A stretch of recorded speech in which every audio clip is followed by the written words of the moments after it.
Hallelujah. Dini chano.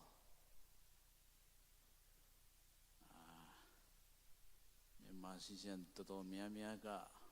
kana toyong sanji yong so chana English star ne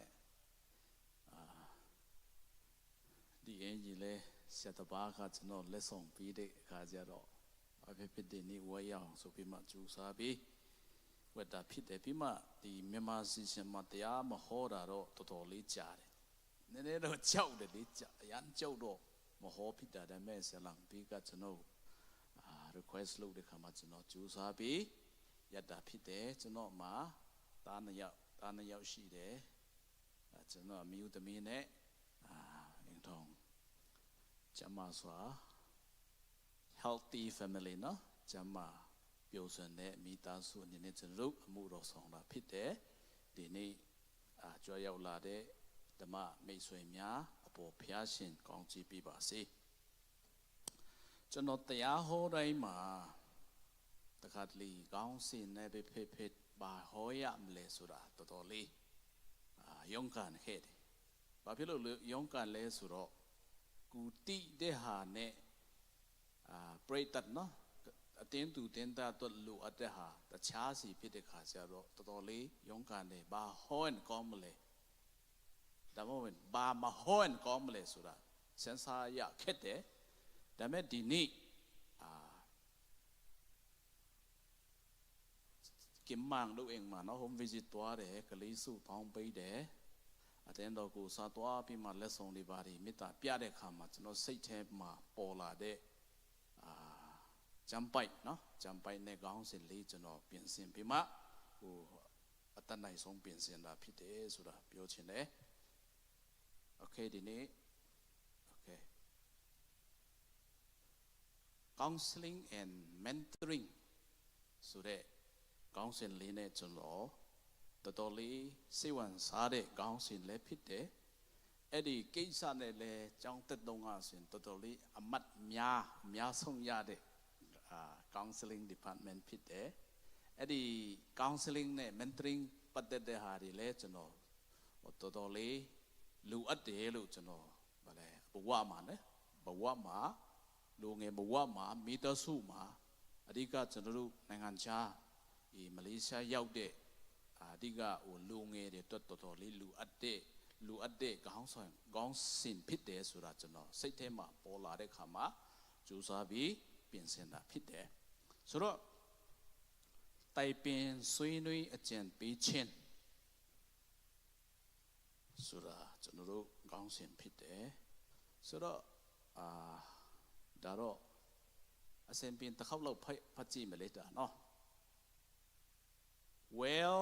there is no counsel the people fall but in the multitude of counselors there is safety တခြားကျမ်းစာထဲမှာဆိုရင်victory အဲ့ဒီ safety မှာဆိုရင် victory နော်အောင်မြင်ခြင်းရှိတယ်ဆိုတာဟောပြတာဖြစ်တယ်ဖတ်ရအောင်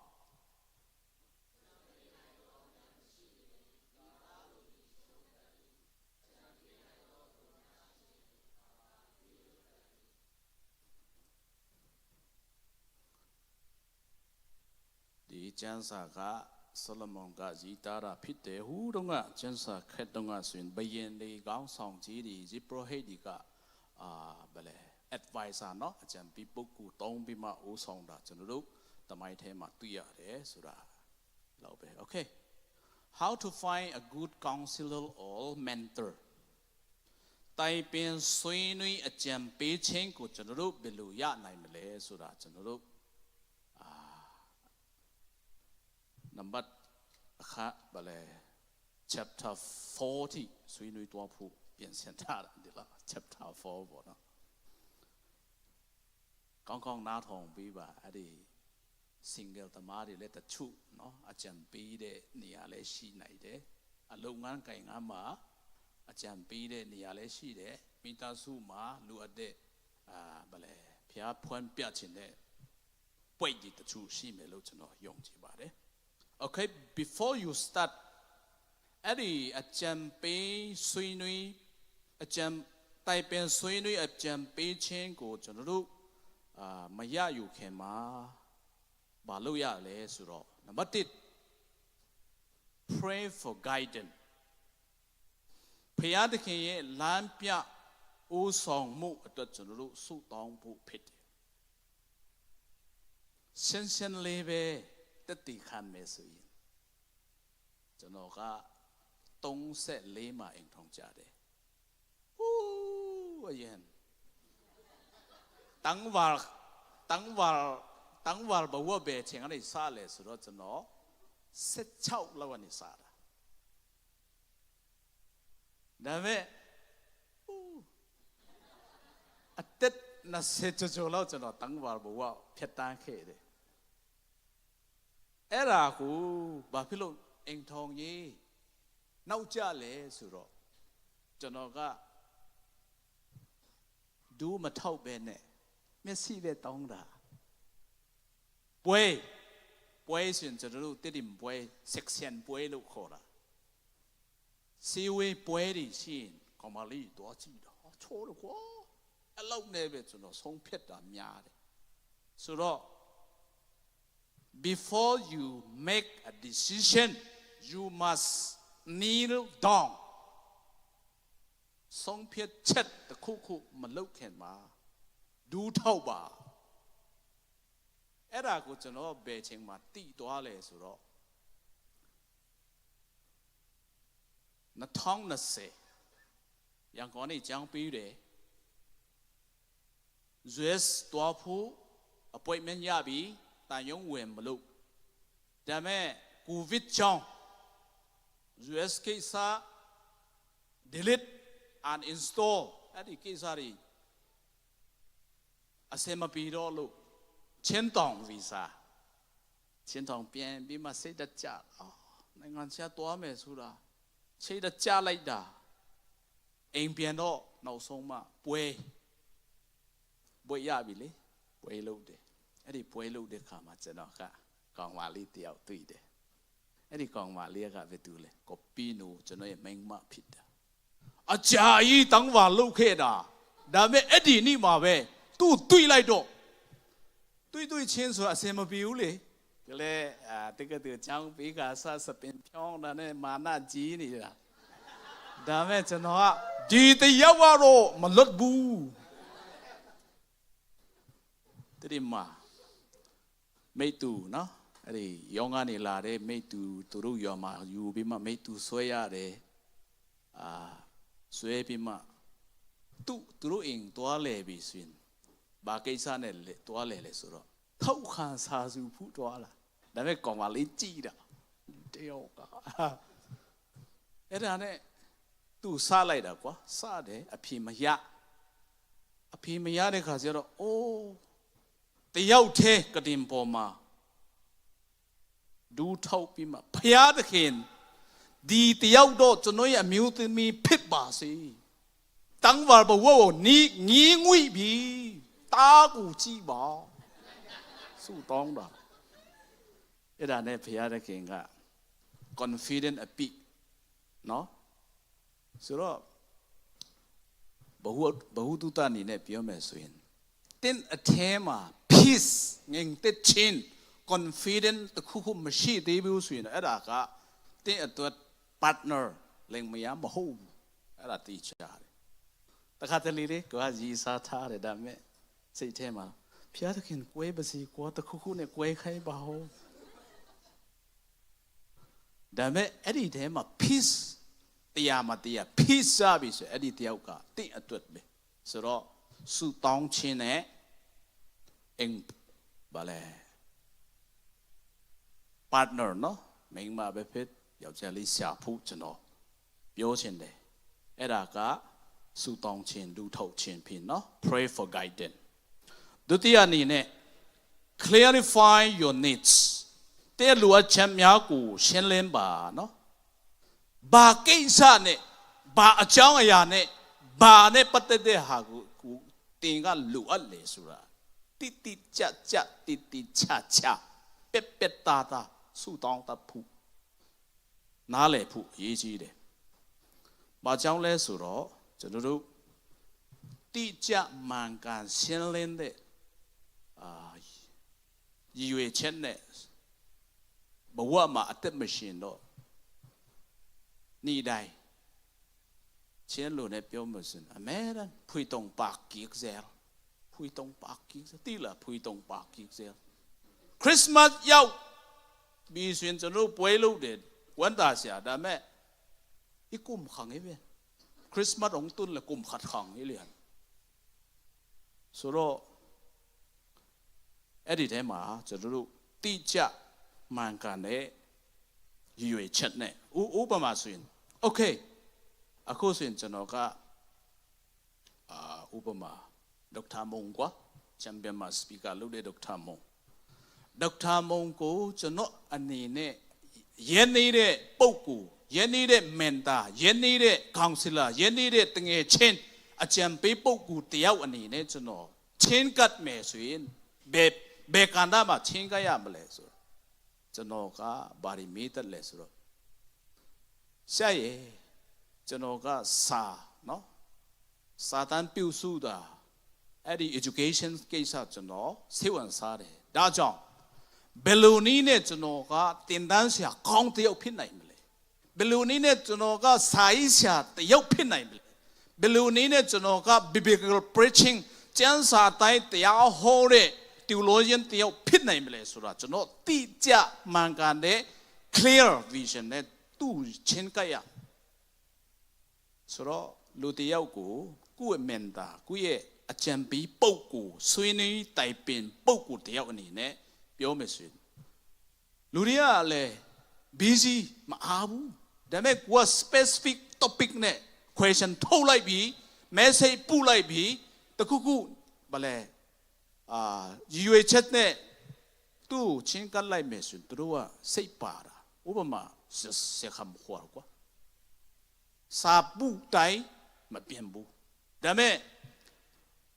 2016 ตัวแชมเปี้ยนคอนเฟรนซ์แมงสปีกเกอร์สุดจนนี่เบลูโลเลยเสียจนรู้2016เย่ทีมเนาะกองสินบาตยามาเลยเบจันซา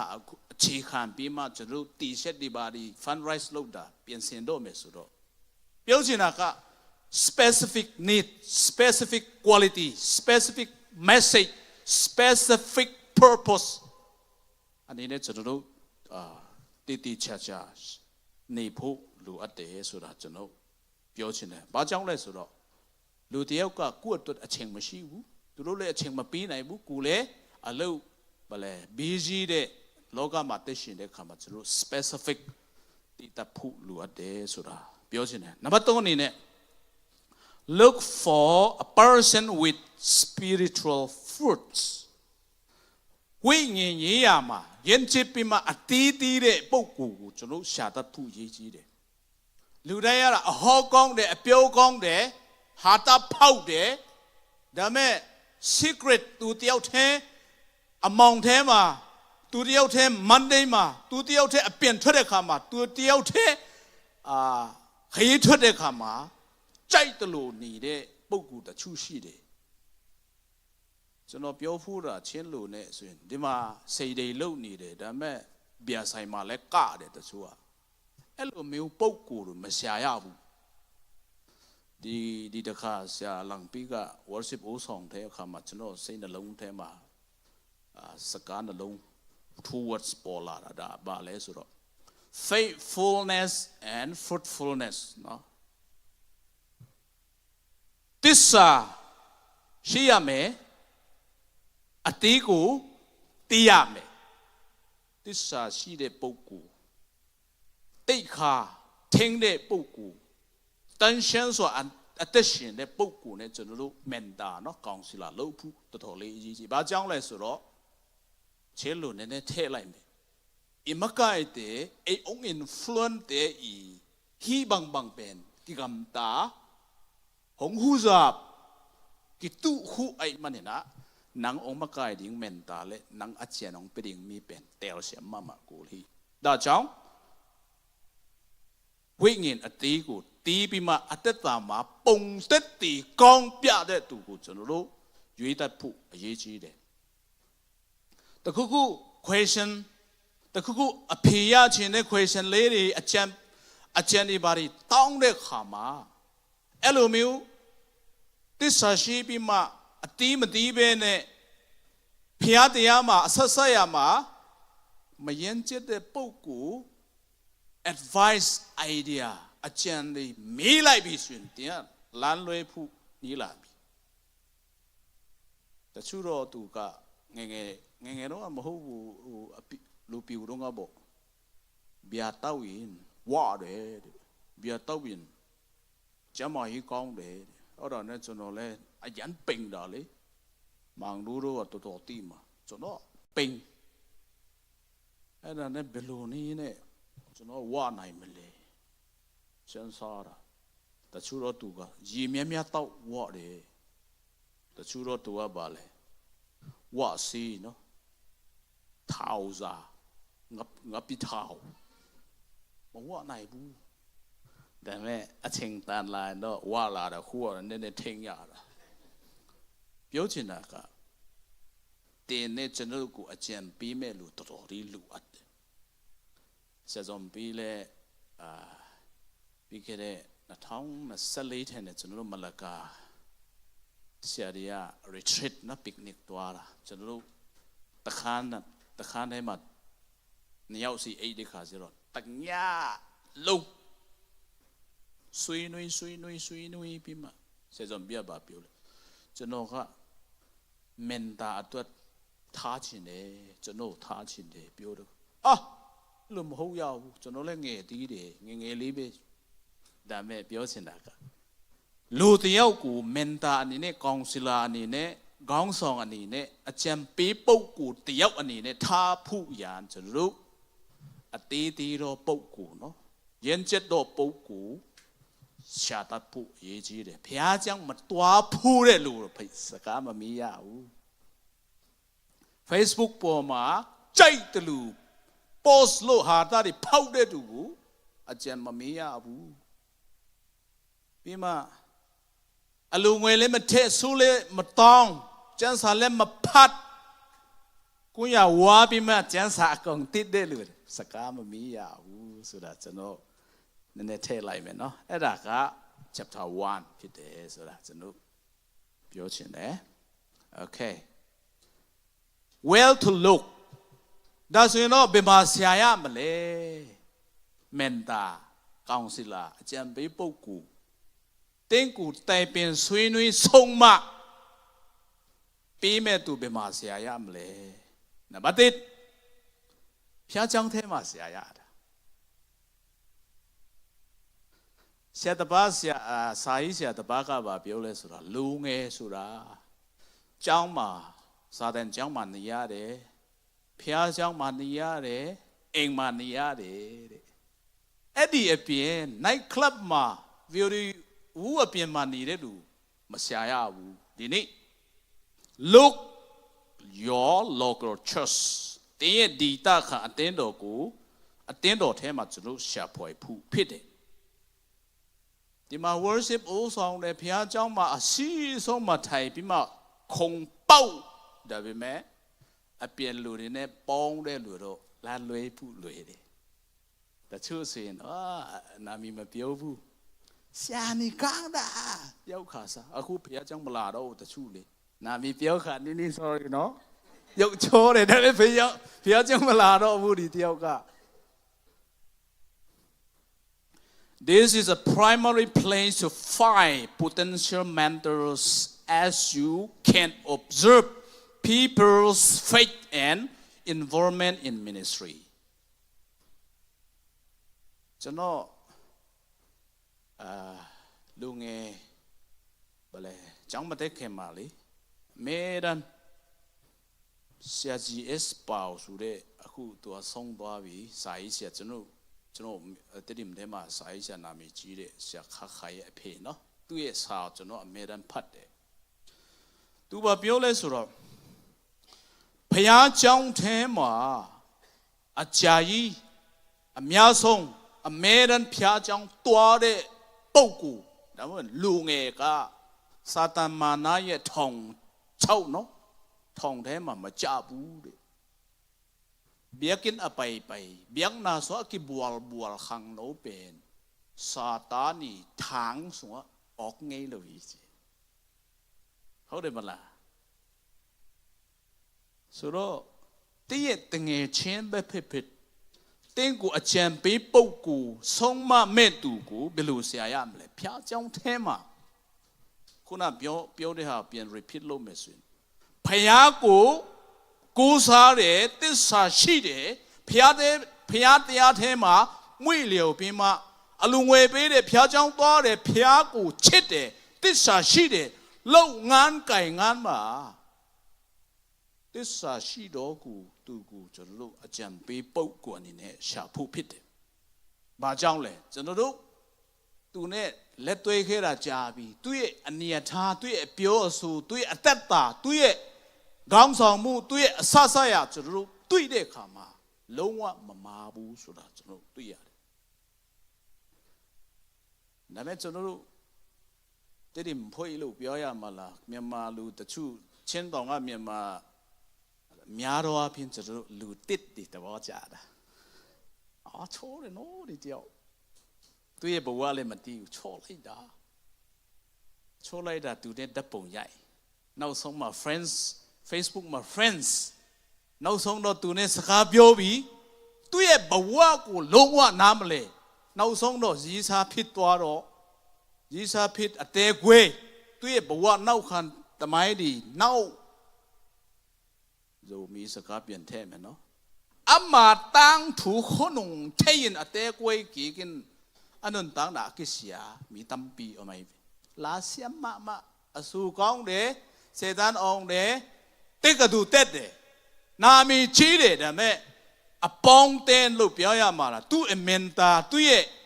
တငယ်ချင်းအပေါင်းတင်းရွေးမာတဲ့ခါကျတော့သူ့ဘဝကိုတက်လုံးပျက်စီးတာကျွန်တော်တို့သိရတယ်ဒါကြောင့်ဒီနေ့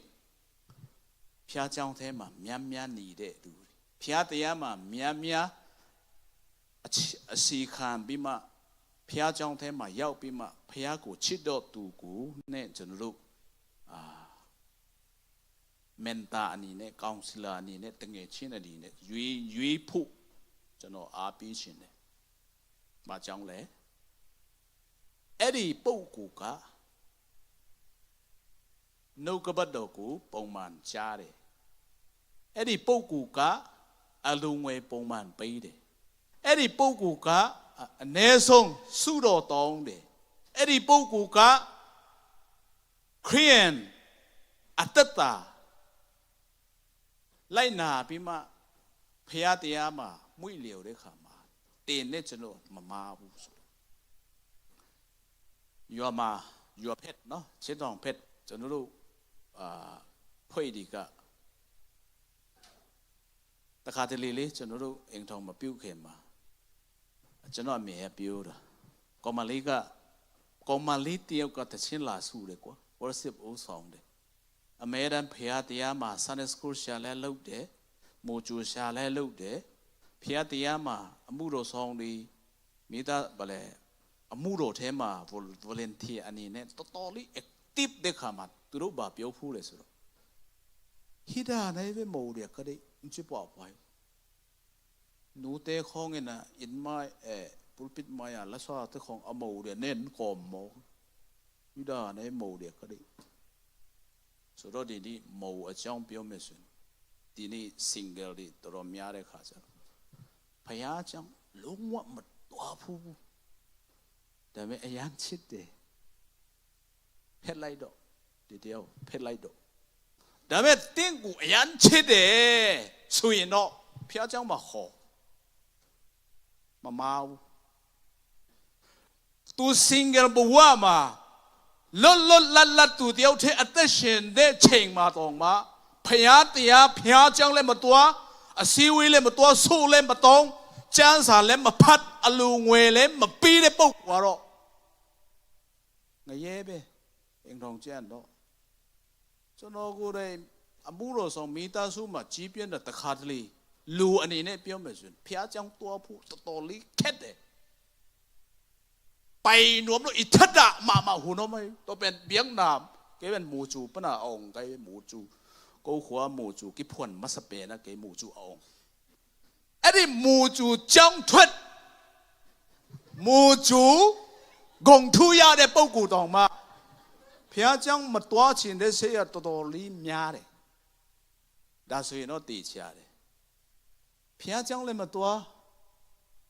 Yan chit de so de Boku Target you block BB.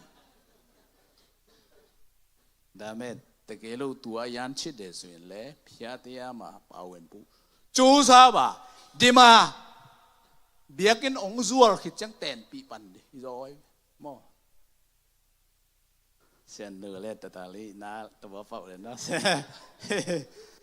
Okay, so Menta a champi poku, a typing can poku, you may soon to Lulu, Biak Nami look hode, Chinlune, Biak Nami. The two road to Miak Nami Lulu, Jansaro in my pot, the Piajang Matuabu, Lutiao got the whole life between we pampu way. Elu Pokule Messiah Busura, to look Biak Nami, good to look Shapu, do what bare Sura. Okay, do the in a small group, home cell be Bible study be pipit. Em mà bông man lù tây yau ye at ta công ty de. Adi group phía trong Sunday man at miai Thai de cheng mà rồi chunu tị nam lệ đó mẹ small group mà lù tây yau ye at ta chunu công ná lệ. Adi ta khá bem hậu tông lý khá tận hít ngã lạ cheng mà chunu công ná lệ. Suro chunu join a small group or Bible study to meet people who are more established in their faith and can offer a mentorship naturally. Là trong bà philu phía trong toa ya le, bà philu home cell toa ya le, bà philu Myanmar service toa ya le sura, adi peshi de, mà chẳng lẽ cho nó đâu. Thay đàn de, aku thay de, yen chit de, gang song, boku menta cho nó em à về tùy đạo. Nau song anh nè, chapter 2 ye nau song bo no. Ask a leader. Te gang song te yau ku meji ba. Sia gang song ole aku ye. Cho nó mà menta tiếu cho nó lưu chi nè đã chăng betu nè ấy đi cây sao phi sáng này mình lệ rồi cho nó mỹ phu gì chứ đi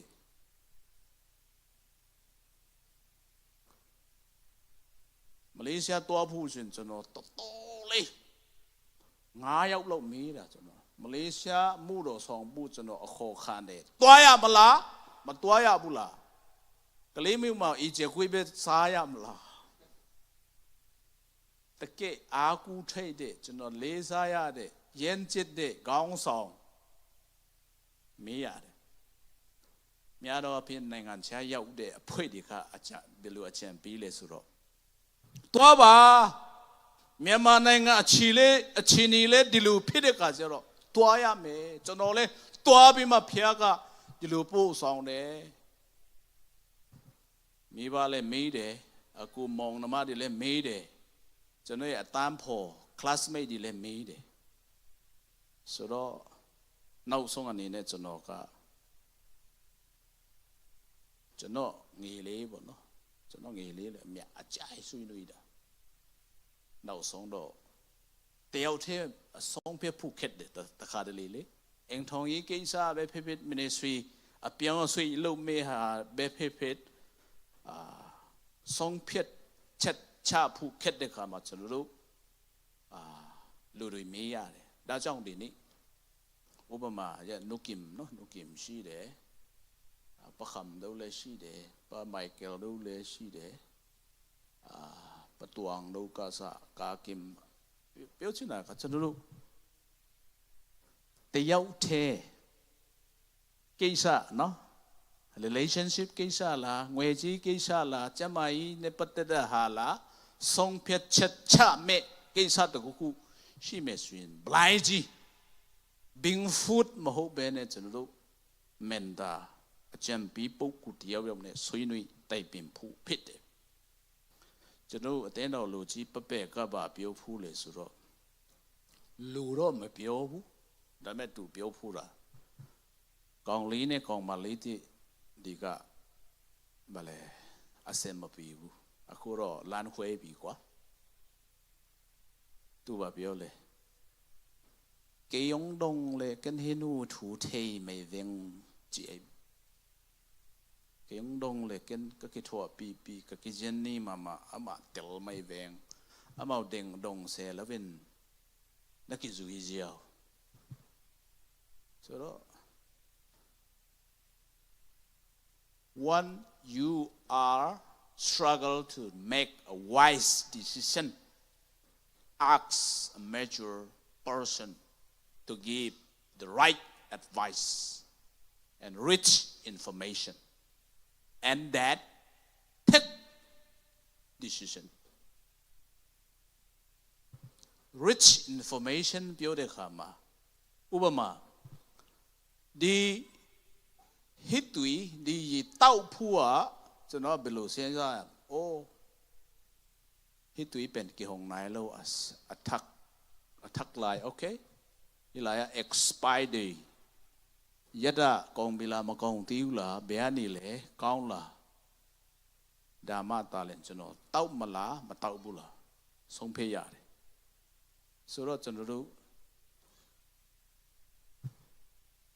ည်းခုcouple နော်အိမ်ထုံလူပေါင်းနဲ့ပြောလိုက်မယ်နူပါကပ်စုံกิมกิเลสทัดตายโมโป้ยบ่ไหลตรงไหนมาบ้านตาโนสงฆ์จังอมเห็นปอลคัดเต้นเป็นอาวายุมีป่วยบางไงเลยเยลูอวายอง red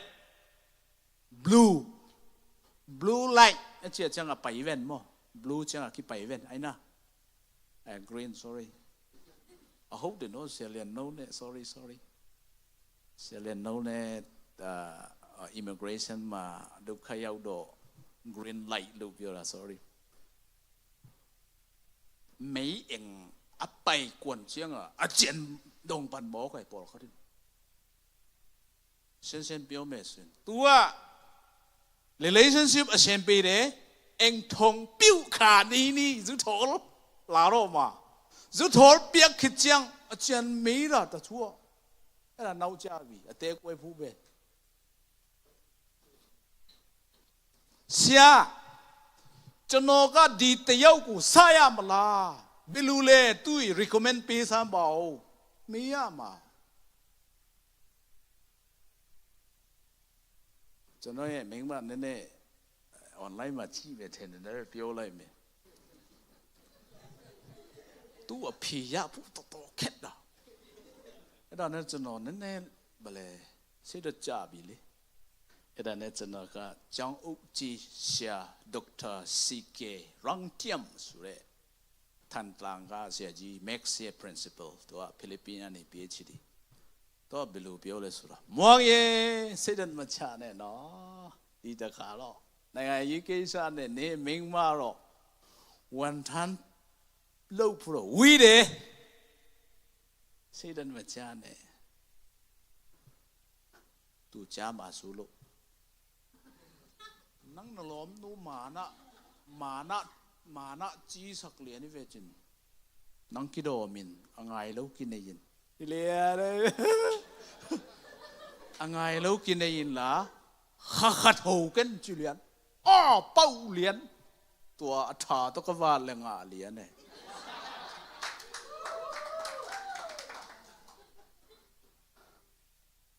เฮ้ยเชียงอ่ะกี่เจ็ดเซลดีไหมexam နဲ့တူတယ် king နော် king တစားတာနဲ့တူတယ်အဲ့ဒါနဲ့ဆိုတော့တယောက်တည်းဆုံးဖြတ်ရင်တော့ခူပီးဖို့ပဲလေနော်အဲ့အမှန်တော့ကော်ပေါမန်လားအဲ့ဒီကော်ပေါမန်လား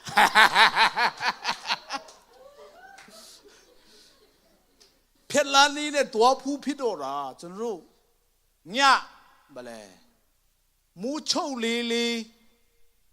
Zan tek ilung simpen koi tai tek zan nung ak to ki homo. Dr. Zem Babu Pio Pure, Tua Lame na set con na set de matia home. Tua Pio Pule suro. Setanai, Nya Setanai join Song Piet Chet Machane do. Chide no, Choyana Didi. Supanada might, Sapin mai, Selang Pisu and into when I come out, keep young and total mind, die the war. I set the night join my pioneer at that. Some pitched the cuckoo, set the night, jobby sweena. Eddie. Is sin, mother, sorry. Is sin there. Isung quat de pen tall and one tache. They changa. The cuckoo song piet po ket de swin, cannot name. By pivot, me pen. Jang toya mesuro, naya on. Na. A jang toya mesura siama, the mat young siama the sushi, the suro ada. The mented pura, mob upaman in a pura, no? Jang toya mes. Jang toya. Cannot naya on, na you young, piercing kong GP Basi, no? The Isabuwa Maswin to look. So 8 kaida, to know, Ming Mali. To a 8 months in Kunai, 8 or 2. 8 minutes, 8 notes, no mepian, so tong ya toya. Zing tung a low quan cool, Kalupu cool, hoi lua, Eliere. It's young a Facebook Kaklian. Ayanga. Bye bye, no, good night, no, love you, no, Hong Chipong Mokina. I may in kill go home tea, deep go. By pipit, no? Eddie gaze at the cuckoo, no? Gong the me, somehow Lex win. So milling Tema da wedding come la. Yan to learn the mala. But do what like a case out, I open my fiora, no? Sapeo, a sempila. Okay. Pasa attend the gong song. Diga the gong song, Mohindoma.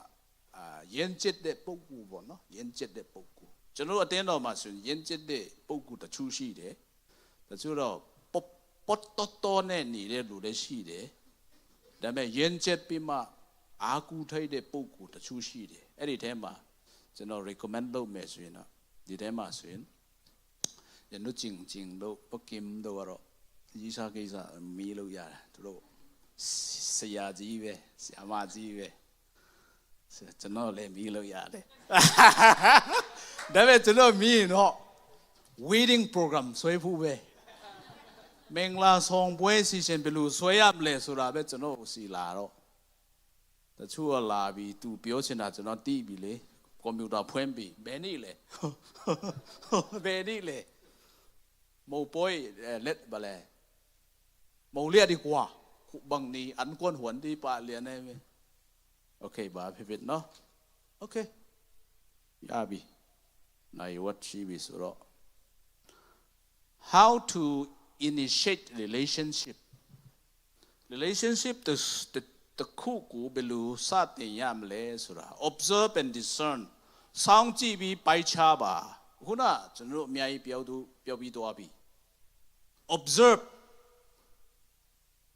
Chano yang kong chang ta donga kong mali tiao ka. Siamong wu meran chano siamong ye Facebook na thong senet masa Facebook sa puen de mala okay. Asong ti ji de. Kong mali tiao ka. Asong ti ji de. Observe no. Lila de. Betune toy hele detail ka betule ari rap reaction bi de pok ko betule ka sa kwa pyo chin da ko chon lo lu tiyaw ye tat ta ko chon lo lila phu aye ji de adhika lu at da ka how they handle conflict ဒီပုဂ္ဂိုလ်ကပြဿနာတစ်ခုခုကြုံတယ်ဆိုရင်စိတ်ဆူတဲ့အမျိုးလားစိတ်ကောက်တဲ့ပုဂ္ဂိုလ်လားတောင်းကျမ်းတဲ့ပုဂ္ဂိုလ်လားဒါပေမဲ့ဒူးထောက်ပြီးမှစုတောင်းတဲ့ပုဂ္ဂိုလ်လားဆိုတော့ကျွန်တော်လိလာဖို့ရေးကြီးတယ် their relationship ဘယ်သူနဲ့ပေါင်းခဲ့လဲပါညာပေါ့ပြီးမှ their spiritual practice ကိုနာပြောပြီးသွားပြီဝိညာဉ်ရေးရမှာသူဘယ်လိုလဲကျွန်တော်ဆိုခုတာမိမရှာမယ်ဆိုရင်ဒီတယောက်ကအလိုငွေပြီးတဲ့ပုဂ္ဂိုလ်လားဆိုတော့ရှာဖို့အရေးကြီးတယ်ဒီလောက်နဲ့ပဲเนาะ observe and discern ဒုတိယအနေနဲ့ build a connection ချိတ်ဆက်မှုတစ်ခုကိုကျွန်တော်တည်ဆောက်ဖို့ invite someone you admire to coffee or lunch to chat no chat အဲ့ဒီပုဂ္ဂိုလ်ကိုကြိုက်တယ်ကွာမိုက်တယ်ကွာအဲ့လောက်နဲ့ပဲမရဘူးဆိုတော့ကျွန်တော်တို့မန်တာအကြံပေးပုဂ္ဂိုလ်တင်းကိုဆုံးမတွင်တင်မဲ့ပုဂ္ဂိုလ်ကိုတခါတည်းမရဘူးလေသူ့ကိုကော်ဖီဆိုင်ခေါ်သွားရတယ်ကျွန်တော်အခုချမ်ပယ်မှာလာတဲ့နှုတ်ဆုံရှင်ကျွန်တော်အဆက်ဆက်ရeducation ကိစ္စပဲဖြစ်ဖြစ် mental depression ပဲဖြစ်အဆက်ဆက်ရကျွန်တော် conflict ကြုံတဲ့ခါမှာသူ့ mentality နဲ့သူ့ထားခြင်းလို့ကျွန်တော်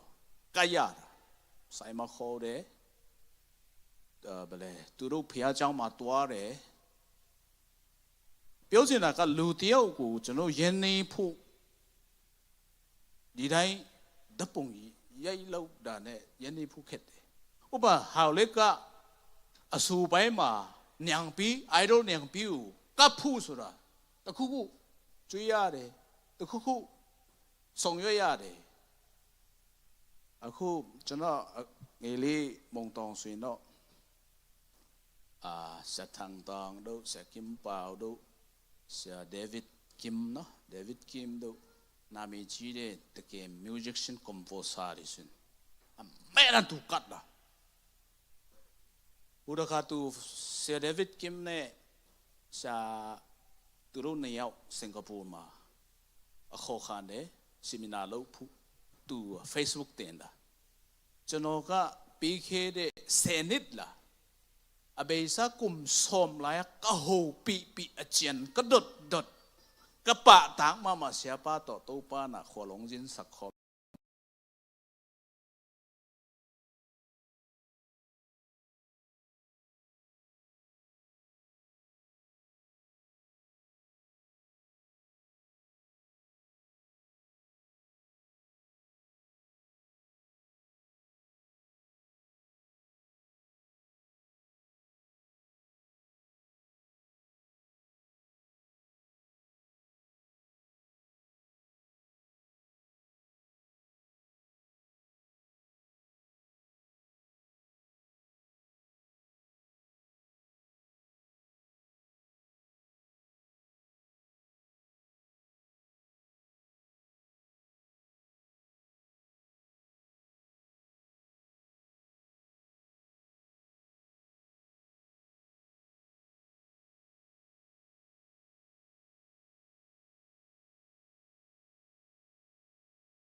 le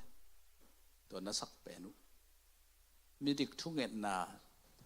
composer no Dr. Kim le chono mi da sia le PhD ya de te ke na mi ji lisa ya de sia ji su ro belu ni ne lu ya mle to a chan pi da ba lo le chono do yin ni bi le no so do ta khu khu mi lo ya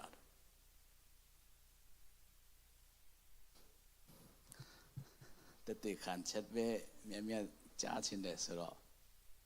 wo da ka chono a chui khuna thong si da meng la song boy tong kha lo ya khuna thong era ne chono u nom ne pa pe ku mi da chono mu ro song tiau ne ati di khuna thong ku mi lu sat nai mle chono me pi lai da ဖျားเจ้าမှာကျွန်တော်နေချင်းနဲ့အင်မငါတော့ဘူးဒီမှာပဲမိသားစုနဲ့နေပြလိုက်မယ်စုပ်တယ်ဒါမှမဟုတ်ကလေးမျိုးပြန်ပြလိုက်မယ်တဲ့ဆရာမဆရာတဲ့ချင်းဆွေးနွေးတော့ကျွန်တော်တို့မီနီစာဖွေးဒီကပတ်စံစုတယ်အဲ့ဒီစုတာနဲ့ကျွန်တော်ပတ်စံစတ်ဖို့900ပဲကျန်တော့တာအဲ့လိုမျိုးနော်အဲ့ဒီကိစ္စတာတိကျမပြောဘူးဒါပဲတိချင်တယ်လို့လာခဲ့နော်โอเคဘယ်လိုဖေးဆိုင်မှာဆွေးနွေးရအောင်ပတ်စံဘယ်လိုဆက်ရမလဲအကျွေးကိုဘယ်လိုကြည်ရမလဲဆိုတာက Okay chapter 3ရဲ့နောက်ဆုံး let it grow naturally တဘာဝအတိုင်းကြီးပွားပါစေအဲ့ဒါတော့မပြောတော့နောက်ဆုံးအနေနဲ့နော်ဆရာလံပီကတချင်းတပုတ်လို့အခုနမန်တာနဲ့ပတ်သက်တဲ့ချင်းတပုတ်လို့ရှားပေးပါဦးဒီနေ့တော့ seminar လို့တင်တာလို့မြန်မာစကား practice လုပ်တယ်လို့ကျွန်တော်တင်ပေးတာဖြစ်တယ် Okay what to look for in a counselor or mentor counseling မှာကျွန်တော် counselor တယောက်အပေါ်မှာကျွန်တော်ဘာကိုရှာရမလဲဆိုတာပတ်စံကြီးဖူးလို့မဟုတ်ဘူးဘာလဲတငယ်ချင်းဖြစ်ရုံမဟုတ်ဘူးဘာကိုရှာရမလဲဆိုတာဘယ်လိုနည်းနဲ့ရှာရမလဲ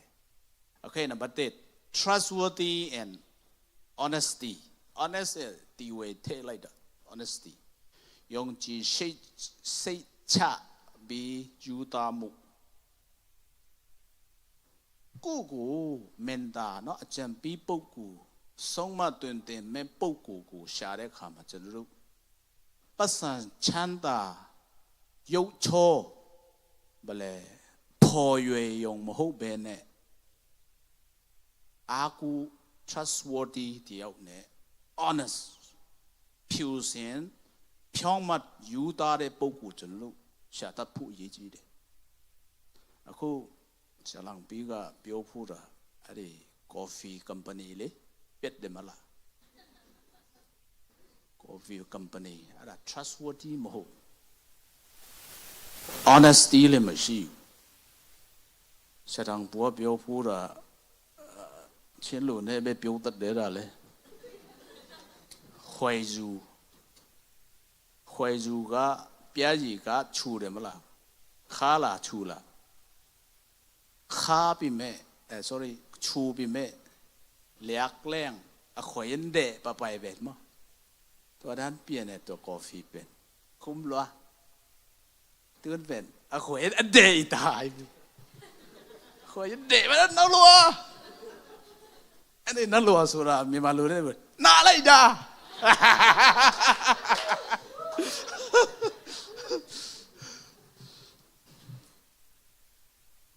ခွေစုနဲ့ပြဲကြီးစမ်းမီကြည့်တာ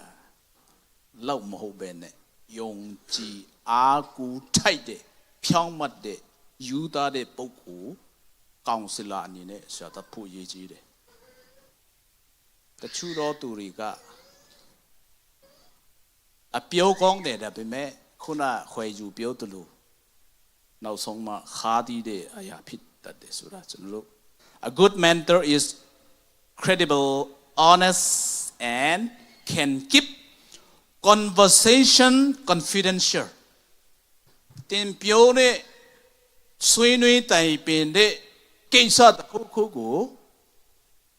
လူဝတ်အနေနဲ့ထားပြီးတဲ့ပုဂ္ဂိုလ်အရေးကြီးတယ်ဥပမာလမ်နူမလမ်ဘွိုင်လမ်နူလမ်လွန်ကကောင်လေးတယောက်နဲ့ဆင်ပီတိအဆင်ပီပြီးတော့ဒါပေမဲ့ဆင်ပီခါနီဒါပေမဲ့ကျွန်တော်ရှိတိုင်ပင်လိုက်တယ်ကျွန်တော်ကဘာလဲ trustworthy and honesty မဟုတ်တဲ့ခါကျသူ့အကြောင်းကိုပြောတယ်ဒီတယောက်ခါနာအင်ကြီးအနေရောင်တယောက်ကလေဟိုတယောက်ကတဘောကြတာဒီတယောက်ကစိတ်ဝင်မစားတဲ့ခါကျသူအစိတ်ပြက်အဲ့လိုမျိုးပုံကူမရှာရဘူးဆိုတာနော်နားလည်မှာပါဒီလောက်နဲ့နော် Okay number 8နောက်ဆုံးဒုတိယနော် biblically grounded ကျမ်းတမန်ကျမ်းစာအရခိုင်လုံသောအကျင့်ဉာဏ် Their counsel should align with scripture and they should be rooted in God's truth ဖယားတရားတမန်တရားပေါ်မှာခိုင်လုံပြီးမှယက်တည်တဲ့အကြံပေးခြင်းကိုကျွန်တော်တို့လိုအပ်တယ်ဝပဝတ်ထတ်ဝဲကန်တော်ဆောင်ပဲဒီကြည့်တဲ့ပေါ်လေးလို့ဝဲဝတ်တဲ့ဤကြီးနဟိထေလတော်တောင်เป็นင်းကြည့်တဲ့ပေါ်လေးလို့အတော့เป็นငယ်လဲမဲနောင်လိုက်စနစ်လို့ဝဲမဲနောင်လိုက်အကြံပြက်လို့လိုက်ဆောင်တော့ကိတော်လို့ building up one another သူများကိုတီဆောက်တဲ့ကောင်းချီးဖြစ်မဲ့အကျဉ်းဉာဏ်ကိုကျွန်တော်တို့လိုအပ်တာဖြစ်တယ်ဥပမာတချို့ကတော့ဒီရှာနဲ့မပေါင်းနဲ့တော့ဝိဘက်ကီအထုကန်ဒီတော့ဟ ோம் သေးပဲကျင်းကအကျဉ်းနဲ့ဒတ်ဒင်းပန်ဘางทีเลยလိုက်相透တမန်တရားနဲ့ကိုက်ညီတဲ့အကျဉ်းဉာဏ်လိုအပ်တာတချို့တော့သူကအလုံးဝမပြီးနဲ့တော့ကျမ်းစာထဲမှာလုံငယ်ပြီးတာမရှိတော့ဘူး anti new testament ဓမ္မတ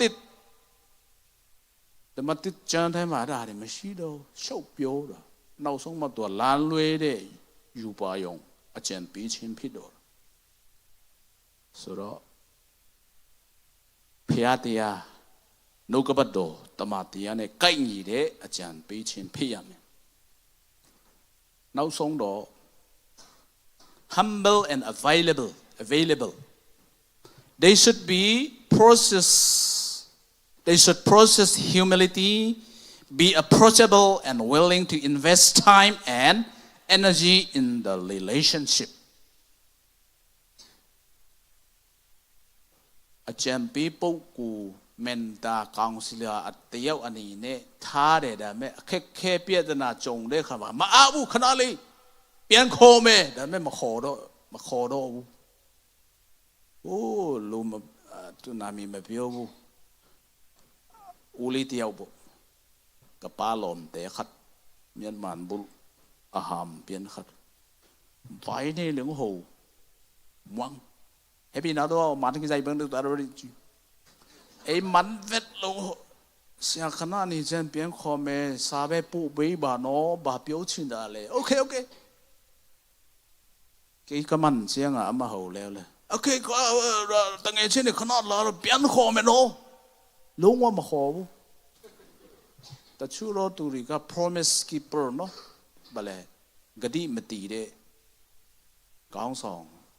ပုဂ္ဂိုလ်တချို့ရှိတယ်အဲ့လိုမျိုးပုဂ္ဂိုလ်တွေမထားရဘူးဆိုတော့ available person တင်းအတွက်ကျွန်တော်အတွက်အချိန်ပေးနိုင်မဲ့သူ့ရဲ့အချိန်သူ့ရဲ့ပစ္စည်းဥစ္စာသူ့ရဲ့ဆက်ရမှာနိုင်ချပြီးမှကိုငင်နိုင်မဲ့ပုဂ္ဂိုလ်တို့ရှာဖို့အရေးကြီးတယ်ဘာပဲဖြစ်